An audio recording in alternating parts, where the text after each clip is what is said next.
शत्रुओं ने ऐसा क्या किया कि अचानक उसकी सारी शक्तियां हो गई शून्य।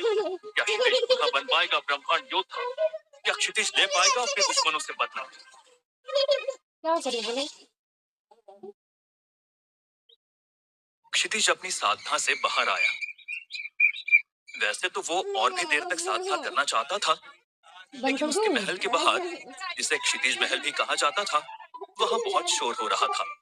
उसकी 6 बहनें और तीनों जीजा उसके साधना कक्ष के बाहर खिलखिलाकर हंस रहे थे। क्षितिज ने बाहर आते ही मजाक के अंदाज में पूछा, क्या हुआ दीदी? मेरे जीजाजी इतना झूम झूम कर नाच क्यों रहे हैं? क्या आप तीनों ने हमेशा के लिए मौन व्रत ले लिया?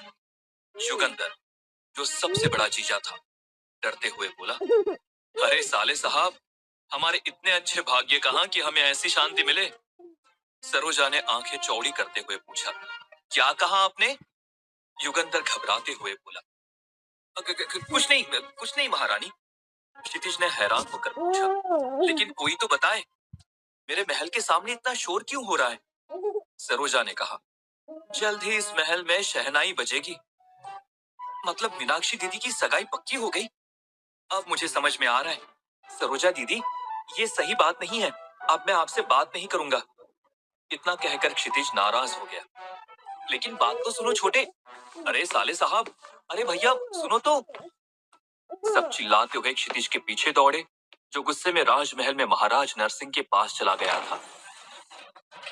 पिताजी, ये सही बात नहीं है। बिना बताए सगाई पक्की कर दी और राज्य का राजकुमार होते हुए भी मुझे कुछ नहीं पता। ये तो अन्याय है। अब ये सब सहन से बाहर हो गया है। गुस्से में क्षितिज महाराज नरसिंह के पास जाकर बोला। महाराज चौंक गए, क्योंकि वे तो बस इंतजार कर रहे थे कि क्षितिज की साधना पूरी हो और उसे ये खुशखबरी दे। महाराज नरसिंह ने मजाकिया अंदाज में